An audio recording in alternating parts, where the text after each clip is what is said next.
বাংলাদেশ জাতীয় ক্রিকেট দল টি-20 বিশ্বকাপের ম্যাচ খেলার জন্য ভারতে যাবে না, ডিসিশন ফাইনাল। এবং বাংলাদেশে আইপিএল এর কোনো ম্যাচ কোনো টেলিভিশন চ্যানেল সম্প্রচার করতে পারবে না, করা হবে না, ডিসিশন ফাইনাল। এবং এই সিদ্ধান্তগুলো নিয়েছে বাংলাদেশ ক্রিকেট বোর্ড না, বাংলাদেশের সরকার। মুস্তাফিজুর রহমানের আইপিএল না খেলা নিয়ে সারাদিন জুড়ে যা হয়ে গেছে, যেভাবে মুস্তাফিজকে আইপিএল থেকে বাদ দেওয়া হয়েছে, সেইটা শুধুমাত্র ক্রিকেট মাঠে সীমিত থাকেনি, শুধুমাত্র ক্রিকেট খেলার মধ্যে সীমিত থাকেনি, শুধুমাত্র এটা পারস্পরিক যে দুই ক্রিকেট বোর্ড তার মধ্যে সীমিত থাকেনি, বরং সেটা জাতি হিসেবে, রাষ্ট্র হিসাবে বাংলাদেশের জন্য অবমাননাকর এবং এটা বাংলাদেশের আত্মমর্যাদায় আঘাত করার মতো। আমি আগে একটা ভিডিওতে বলেছিলাম যে এইখানটাতে বাংলাদেশ সরকার ইন্টারভেন করতে পারে এবং ওই রকম দাবির জায়গাটা অন্ততপক্ষে আমাদের ক্রিকেট বোর্ডের মাধ্যমে তুলে ধরা যেতে পারে। আমাদের এই অন্তর্বর্তীকালীন সরকারের অনেক কিছু নিয়ে অনেক রকম আপত্তির জায়গা আমার ব্যক্তিগত জায়গা থেকে রয়েছে, কিন্তু আমি মনে করি এই ক্ষেত্রে যেই সিদ্ধান্তটা তারা নিয়েছে সেইটা আমি স্ট্যান্ড করি। আমি মনে করি এইটা অন্তর্বর্তীকালীন সরকারের যথার্থ সিদ্ধান্ত।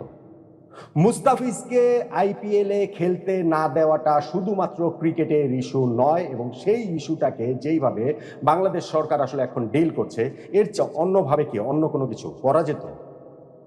দেখুন, বাংলাদেশ সরকারের যুব ও ক্রীড়া মন্ত্রণালয়ের উপদেষ্টা ডক্টর আসিফ নজরুল তিনি কিছুক্ষণ আগে তার ফেসবুক অফিসিয়াল ভেরিফাইড পেজে তিনি একটা স্ট্যাটাস দিয়েছেন মুস্তাফিজ ইস্যুতে।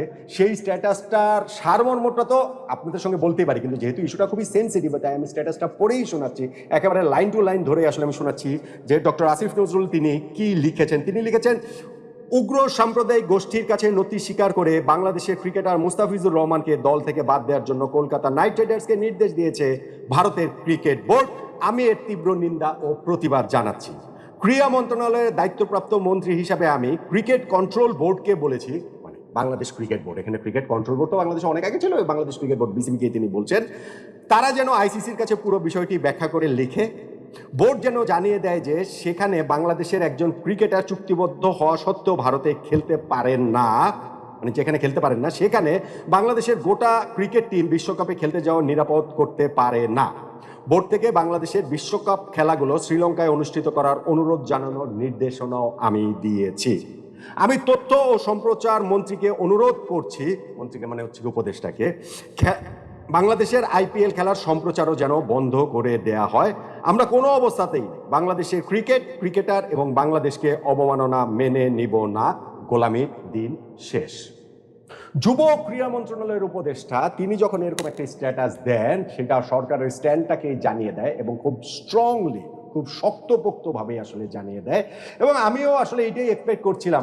দেখুন, ভারতে গিয়ে টি-20 বিশ্বকাপ আমরা খেলবো না, বিশ্বকাপ আমরা বয়কট করে ফেলছি, এই স্ট্যান্ডেই আমি এখনই চলে যাওয়ার পক্ষপাতী না, আমি আলোচনা করেছি। কিন্তু বাংলাদেশের ম্যাচগুলো ভারতে না খেলে আমরা তো শ্রীলঙ্কায় খেলতে পারি না।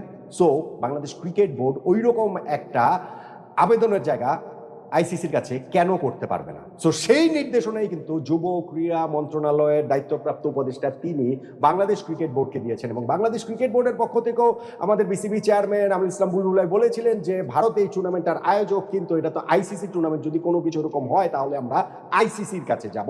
ফলে এখন সরকার থেকেও যখন এরকম স্ট্যান্ডটা নেওয়া হয়েছে, আইসিসির কাছে যাওয়াটা আমি মনে করি যে বাংলাদেশ ক্রিকেট বোর্ডের জন্য সেটা ভীষণ রকমের প্রয়োজনীয় এবং এটা আসলে হয়ে যাবে। এটা আমার ধারণা আজকে যদি সেটা নাও হয়, আগামীকালের মধ্যে এই অফিসিয়াল ব্যাপারটা আসলে হয়ে যাবে। বাংলাদেশ ক্রিকেট বোর্ড আইসিসির কাছে অফিসিয়ালি ওই আবেদনের জায়গাটা জানাতে পারবে।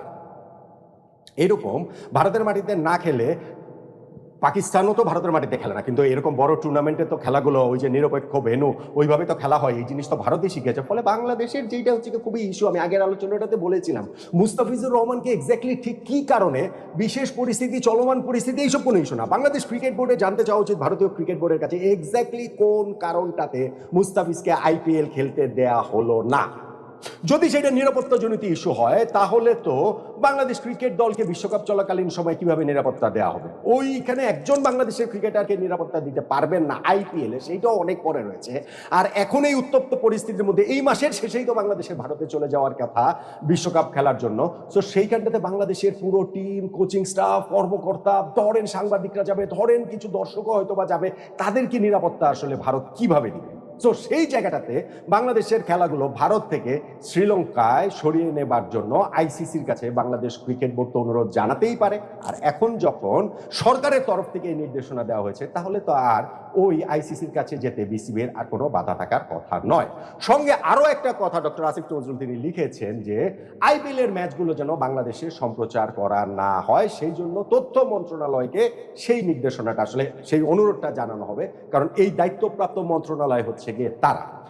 দেখুন, একজন বাংলাদেশের ক্রিকেটার ছাড়া আইপিএল হয়েছে না? হয়েছে তো। গতবার তো বাংলাদেশে কোনো ক্রিকেটার ছিল না, মুস্তাফিজ তো পরে রিপ্লেসমেন্ট হিসেবে গিয়েছেন।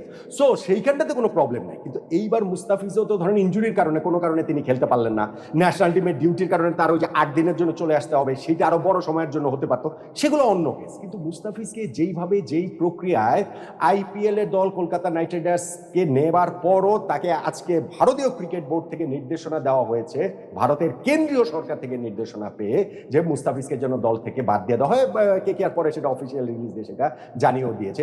এইটা আসলে অবমাননাকর, এইটা ডেফিনেটলি অবমাননাকর। এবং আমি মনে করি যে এটা বাংলাদেশের আত্মমর্যাদার প্রশ্ন। রাজনীতির বাইরে কোনো কিছু নেই, আমরা এসব বলি বটে, কিন্তু খেলাধুলাটাকে এর বাইরে, ক্রিকেটটাকে এর বাইরে রাখার সর্বোচ্চ চেষ্টা করাটা উচিত। এবং সেই জায়গাটা থেকে কলটা তো মেক করেছে ভারত, তারাই তো মুস্তাফিজকে প্রথমে হচ্ছে যে খেলতে দিল না। ফলে বাংলাদেশের এখন আমাদের পার্ট থেকে আমাদেরও আসলে করার রয়েছে। এবং আমি আগেও আলোচনাটাতে করেছিলাম যে ভারতের সঙ্গে ক্রিকেটীয় সম্পর্ক ছিন্ন করার আসলে কত চড়া মাসুল দিতে হবে। ভারত বাংলাদেশের সঙ্গে দ্বিপাক্ষীয় সিরিজ আর কয়টাই বা খেলে? গত 10 বছরে ভারত বাংলাদেশে এসে দ্বিপাক্ষীয় সিরিজ খেলে গেছে মাত্র একবার।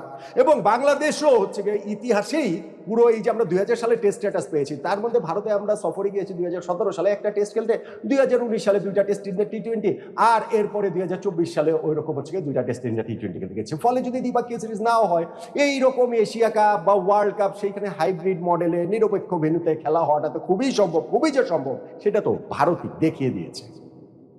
ইন্টারন্যাশনাল ক্রিকেট ভারত কন্ট্রোল করে, ভারতের হাতে এর সিংহভাগ, সেটা রাজস্ব থেকে রেভিনিউ থেকে শুরু করে ক্ষমতা পাওয়ার সবকিছুই। কিন্তু তার মানে তো এইটা নয় যে ভারত বাংলাদেশকে এইভাবে অপমান করতে পারবে। যদি সেই আত্মমর্যাদায় যখন আমাদের আঘাত লাগবে, তখন রাষ্ট্র হিসাবে বাংলাদেশের আসলে রিয়্যাক্ট করা উচিত বলে আমি মনে করি। এবং রাইটলি বাংলাদেশের সরকার বা যুব ক্রীড়া মন্ত্রণালয়ের দায়িত্বপ্রাপ্ত উপদেষ্টা, যিনি আমাদের আইন উপদেষ্টা বটে, ডক্টর আসিফ নজরুল, তিনি তার ওই স্ট্যাটাসে সরকারের অবস্থানটা স্পষ্ট করেছেন। যদি মুস্তাফিজের নিরাপত্তা ভারত না দিতে পারে, নিরাপত্তা জনিত কারণেই যদি হয়, কিংবা ওই যে উগ্র যারা হচ্ছে সংগঠন রয়েছে তাদের ভয়ে যদি হয়, তাহলে বাংলাদেশ জাতীয় ক্রিকেট দল টি20 ওয়ার্ল্ড কাপে গিয়ে কিভাবে খেলবে রে ভাই? আমরা এই মাসে শেষেই সেইখানটাতে চলে যাব, বেঙ্গালুরুতে আমাদের প্র্যাকটিস রয়েছে, সেখানে আমরা 2টা প্র্যাকটিস ম্যাচ খেলবো। ওয়ার্ল্ড কাপে আমাদের গ্রুপ পর্বের 4 ম্যাচের মধ্যে প্রথম 3টা ম্যাচ কলকাতার ইডেন গার্ডেন্সে, আমাদের লাস্ট ম্যাচটা রয়েছে মুম্বাইয়ের ওয়াংখেড়েতে।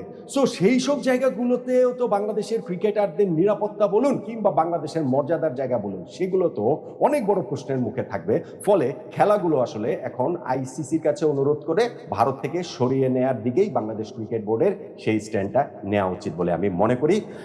আইপিএল বয়কট করা হয়েছে, মানে আইপিএল এর কোনো খেলা বাংলাদেশে সম্প্রচার করা হবে না, কোনো টিভিতে সম্প্রচার করা হবে না, সেই যে স্ট্যান্ডটা, এই স্ট্যান্ড নেওয়াটাকে আমি 100% সাপোর্ট করি। এবং আমি মনে করি যে না, এটা নেওয়াটা সহজ। কিন্তু ওয়ার্ল্ড কাপ আমরা বয়কট করে দিয়ে ফেললাম, আমরা বর্জন করে ফেললাম, আমি এখনো সেই স্ট্যান্ডে যাচ্ছি না, ওইটা তো পরের ব্যাপার। কিন্তু শুরুতেই তো আমরা ওই জায়গাটাতে থাকতে পারি যে বাংলাদেশের খেলাগুলো যেন ভারতে না হয়, বাংলাদেশের খেলাগুলো যেন শ্রীলঙ্কাতে হয়। বাংলাদেশ সরকারের এই যে স্ট্যান্ড, সেই স্ট্যান্ডটা এখন ক্যারি করা বাংলাদেশ ক্রিকেট বোর্ডের দায়িত্ব। আইসিসির সঙ্গে সেই যোগাযোগের মাধ্যমে বাংলাদেশ জাতীয় ক্রিকেট দলের খেলাগুলো ভারত থেকে যেন শ্রীলঙ্কাতে নিয়ে যাওয়া হয়, এই দাবিটাই নিশ্চিতভাবে সবারই থাকবে। আত্মসম্মানের